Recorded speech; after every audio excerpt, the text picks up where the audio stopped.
And I'll tell you why. Anytime the congregation of the church gets involved, it's a good day. It should always be more than just a minister getting up to give a message and a few songs. This is his church. This is his pulpit. This is his stand. And we are his people. And if he puts something on your heart, then where it's a song, where it's sharing inspiration, then we should be doing it. We are his people. You don't have to always have a calling like I have, but you also have stuff to give for others. I was just thinking of a song when she was talking about that. Went something like, but congratulations. Absolutely. Absolutely. Life has been made to live. Life has been made to live. And if with the famines, with everything that maybe, and I've been asked before, and maybe we'll look at something out of Revelations. And I thought maybe we'll start off with the four horsemen. But instead of doing like most sermons and most messages do, where they put them all together, I think we break them down and look at each one individually. So today, I want to preface this before I get into the Revelation real quick. Mark 13:32. And it says, "But of that day and hour no one knows, not even the angels in heaven, nor the Son, but only the Father. Take heed, watch and pray, for you do not know when the time is. It's like a man going to a far country, who left his house and gave authority to his servants, and to each his work, and commanded the doorkeeper to watch. Watch therefore, for you do not know what the master of the house is coming, in the evening, at midnight, or the crowing of the rooster in the morning. Lest come suddenly, he finds you sleeping. And what I say to you, I say to all, watch." So I want to preface this because we see now everybody's trying to put a date to when the end times are, or we're saying this is the cause of the end times, this is the bringing together of the end times. Maybe it is. We're going to see some of that, and everybody from 2000 back in 2,000 years ago on has seen some of this. So where we are at in the walk, I know not, because even Jesus didn't know. So I'm not going to sit here and tell you when, give you a date or anything, but I am telling you there are things going on that has never went on before. And that is signs. He also tells us in his word that we will have signs, that we can see these signs. We can see them happening, just like a farmer knows when it's going to rain. He knows when to seed. He knows when to sow. He knows when to harvest. We know with these signs that are before us that we can concentrate on the end times. That we know it's going to happen. We know that with the tribulation will be coming. We know the stories of the rapture. We know this. And we know the things to look for. So possibly we are seeing things now that people 2,000 years ago only thought about. And I do believe that. I do believe it's faster than it was before. And I'm going to start with Revelation 6, 5 and 6. "And when he had opened the third seal, I heard the third beast say, 'Come and see.' And I beheld unto a black horse. And he that sat on him had a pair of balances in his hand. And I heard a voice in the midst of the four beasts say, 'A measure of wheat for a penny, 3 measures of barley for a penny, and see thou hurt not the oil and the wine.'" We have a black horse, and what is this black horse representing? Famine, economic hardship, exacerbating suffering, and it's all coming during the tribulation. I don't think we're in the tribulation, but I see this coming. What are we at in the world? Where are we at? Where are we at economically? Where are we at with famines? Where are we at when he speaks of floods and earthquakes in diverse places? Some of you asked this morning, and I will tell you just a little bit about what's going on. 2 weeks ago, I went out, had to go early, and I ended up going with the DAV instead of the guard this time. The guard was at the racetrack. DAV needed somebody with experience to go in, so I went. We were maybe not even a sixth of a mile from the plastic plant in Irwin, the one that they lost the people from. We were on ground zero, and we were there when they took out 3 bodies. With the Blackhawks had to fly 3 bodies to the morgue. So some of this I saw, and some of this I saw. We also had an opportunity to take our guys into the hills. We had generators that was donated to us, and we had a lot of other stuff that we could take in, and we did. We had the trucks to do it. But we were stopped along the way and was not going to be allowed to go in. And we had to get generators. I mean, we had all this on the truck. So what we did was we backed up and said, yes, sir, and went around a different way because they knew the mountain. So these people got what they needed. And if that's a sin, I'm sorry, but these people needed to be covered. But what I saw, the devastation in just a few moments. I was also in Waverly 3 years ago and saw the same devastation. I can tell you up front, we will never know how many people were lost. Whatever number they give you, you can double it. These people will not be found. You have a week's window to find these folks. And after that, you attribute it to animals, all that are in there. I mean, I'm just telling you how it is. I'm not trying to be gross. I'm not trying to, and I'm telling you this because I want you to understand where we are at and what I compare what I've seen to this.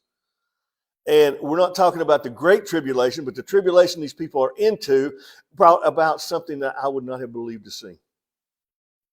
It brought about a faith in working together and hope in bringing things together and putting it back together that goes beyond what a government can do for you. It goes to the resilience of their faith and their belief that things can be handled in a way that will show love in their community. And when people see that love, it spreads out to others. And they see something different. And how many times have you heard it if you watched anything about it? They're seeing something different in these mountain people. You know, they're not idiots. They're not rednecks. They don't go around barefoot and pregnant all the time. They actually have some intelligence. They're building roads while the government's trying to decide what to do. And we've seen this. And I've seen the giving. I've seen the giving of people who have nothing. You have rescuers flying in on copters. You have rescuers coming in however you can get in. And what's one of the first things the people you're rescuing do? They offer you a cup of coffee if they've got the water. They'll offer you something to eat if they have it. And they may have been there for 4 or 5 days themselves. If we don't have the opportunity to show God in that, then we'll never have an opportunity to bring out what's going on, because this is giving from those who have nothing instead of giving from their riches. You don't see that all the time anymore. Why? Because what do we see? We see the economic hardships. We concentrate on the suffering due to a tribulation. The characteristics of this black horse judgment brings about, it's Revelation 6, 5, and 6, it brings about famine and scarcity. Have we not got that? Where's the food having to come from? How many famines are we hearing about throughout the world, but right here in our own country that we've never heard of before? This is only the second time in 200 years that the rivers rose that high. So we're seeing things happen that has not been happening before. We're seeing things change that has not been changing. It's also, number two, is there an economic hardship from this plague of the black horse? It takes a day's wage for minimal food. What was that I read the other day? You know, I'm getting so much stronger because I can carry $100 worth of groceries better than I could years ago. Are we not seeing that? How many times have you been to the grocery store and thought, my gosh, yeah, what, a gallon of milk from $1 and something to $5 and something? I'm just following along what I'm seeing with the black horse, what we're going to be looking at. And I don't think we've seen the tip of the iceberg because it's not here yet. But I see us going in a direction that the Bible tells us, and I'm not surprised because we are told. Government control of food distribution. I can livingly prove something that happens. You take the flood. You take the food to be distributed, and who's wanting to take it? FEMA. Who's FEMA? The government. You think that's not true, and you think there's a lot, you know, that's just been hearsay and stuff? It's not.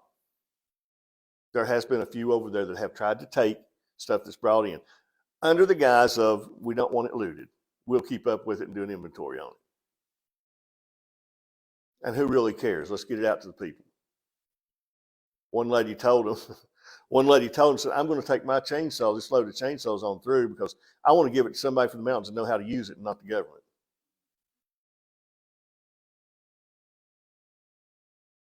What about luxury items are spared? What's really not costing people a lot? What's really plentiful? Oil, wine. What would that be in our day? The higher ranks of stuff that people need. I mean, and we heard this too when we did want a wall built around the border, but some of our great politicians are putting walls around their house. I'm not knocking. We've got good people in office. Don't get me wrong. But I'm telling you, here is the overall picture of things that are being seen. We have the parallels of tribulation. And we look at Matthew 24, 7 and 8.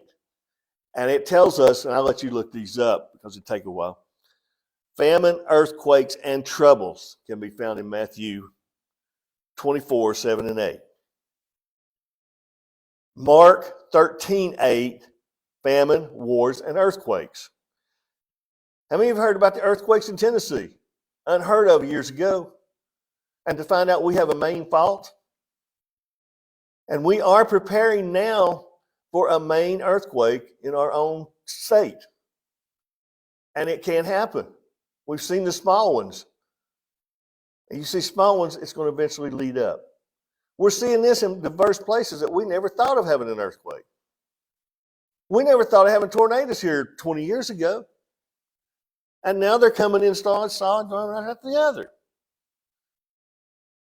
We got to realize that what we're seeing here, and I'll get to a good point of this in a minute, but what we're seeing here is things that are already mentioned. We see in Luke 21:11, famine, pestilence, earthquakes. How's it being fulfilled? Global economics. It's a collapse during the tribulation. What are we looking for? A currency to go one world. We're looking for some way to bring it all together into one controlling region, and there'll be no separation of religion, money, everything will be across the board. Globalism. It's got its good, it's got its bad, okay? I'm just telling you. I'm just putting it out here. We're going to see the collapse of food shortages. We're going to see famine due to the wars. We're going to see natural disasters and divine judgment. This is all under the black horse. And once again, I'm going to put it down to, in the end of this, the Antichrist control of food distribution. Now, what marked me so close to this is when I saw what was going on. Who was wanting to get the food out? They blocked the airport where I worked at the first day in Greenville. They blocked the airport. They brought their helicopter pilots in, set them at the end of the airport, and would not let our airplanes go out. We had 2 hangars full of food and water. They had nothing but a tent set up and sitting under it. It was FEMA. They brought their pilots in. I'm not lying. I'm not even exaggerating. I was there. I know this. We saw it happen. There is a lot of exaggeration going on. There is, just take everything at face value and just say, okay, I'm not sure. But I'll tell you the ones I do know, and I won't tell you the ones that, I don't know. Stuff out to get anything under the guise of what we were already doing. And we have highly trained people that are capable of doing it. And unfortunately, FEMA only had like 4 or 5 people with boots on the ground. They sent in their helicopters. They blocked the runway. I even got pictures. Are we seeing steps toward it? I think so. Because he tells us the Antichrist and many Antichrists are already in the world. It's not just the Antichrist, but we have Antichrist in the world, and they're stepping out stronger. They're stepping out. I read the other day, and I do believe this. It says, the devil don't even have to hide anymore. No. So he's what he needs to do. The thing I'm bringing out, too, about what I've seen is we have this worry about it. When we see it, it's trying to have a God who's in charge, who's taking care of these people, over all of us, and it's going to be his time. It's going to be his way. And I talk even about tribulation. I have pre-tribs, I have mid-tribs, and I have latter tribs. Whichever one you believe in, that's fine. Either we're going to be taken up before, we're going to be taken up middle, or we're going to be taken up the end. You believe? But you know what my trib is? My whole trib is we're going to have a God trib. Because God is going to do what he needs to do, when he needs to do it, how he needs to do it, and why he needs to do it. It don't matter what we say or think about it. So we rest in that fact. That's the good news. We rest in the fact that God is God. We rest in the fact that he's going to take care of his people, that he says he will. And he tells us what? Not to fret or fume about it, but to what? Be watchful and be about the Father's business. That's not a lot to ask, even in dire times. We have a time now that we can accept Christ, we can accept his salvation and forgiveness. But there is coming a time during the tribulation where you'll pay with your life, more than likely. And from out here, and don't seem too far from that, because America has been blessed. We've not been persecuted by Antichrist and by those non-believers like most of the world has. But there's coming a time that we're going to see it, and we are seeing it now. We're starting to see a little bit of it. And I hate to say it, but I'm one of the mountain guys that we've been talking about, and I'm glad I was born in the Bible Belt, because we're one of the last advantages of Christianity in the world. We can go out and talk about God, and people know who we're talking about. We can share conversations about Christ and what he's done in our lives, and they know it. You go other places, and many of us have been, and we understand this, but other places won't even comment about it. They won't talk to you about it. They don't even care about it. So what's the difference? Because we are still living in a time that we understand God. This is our peace. This is what he offers us in life, to live in him.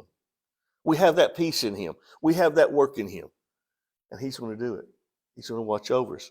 He tells us that, I want to gather you.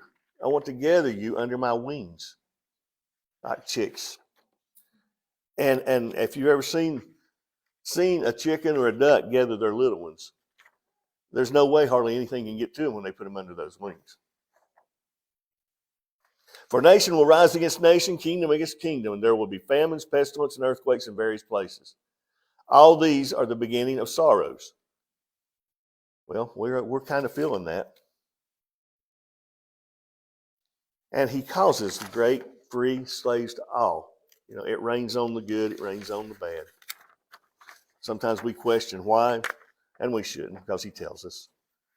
Not that we shouldn't question why sometimes, but we should understand that he tells us it's going to be that way.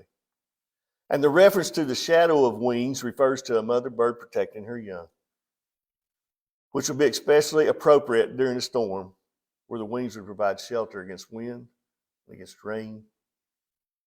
Response to fear is to pursue God, which is growing closer and trusting him even more in the shadow. Relief, rest, comfort, shelter, and protection, because the Lord helps us.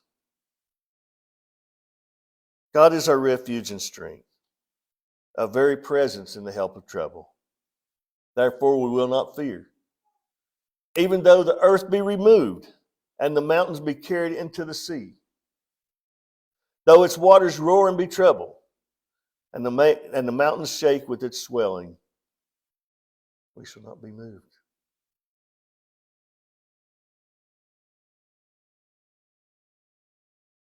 That was Psalms 46, 1-3. God is telling us, I'm your wings.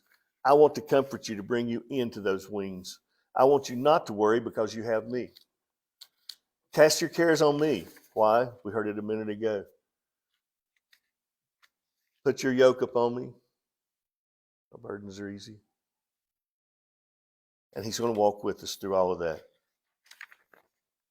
We're going to see more coming.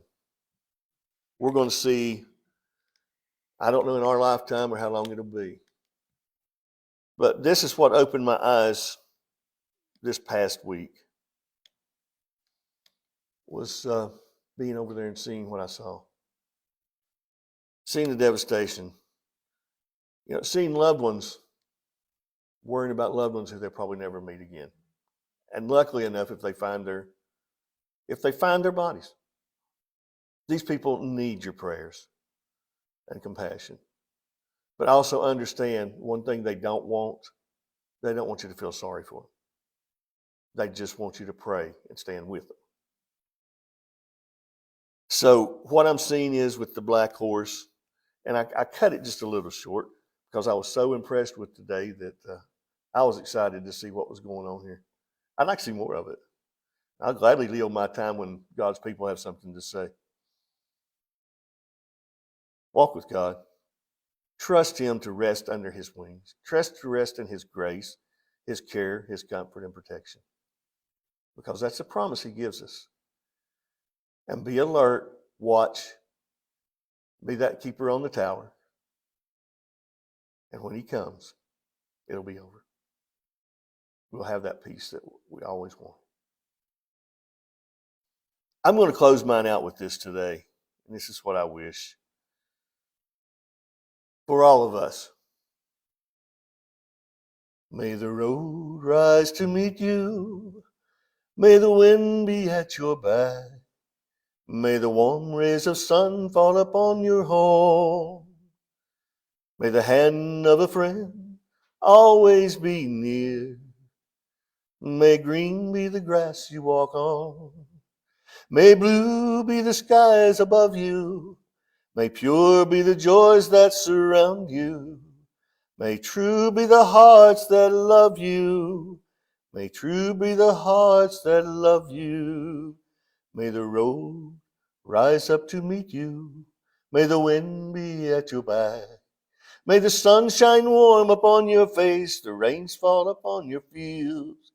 And until we meet again, may God hold you in the palm of His hand.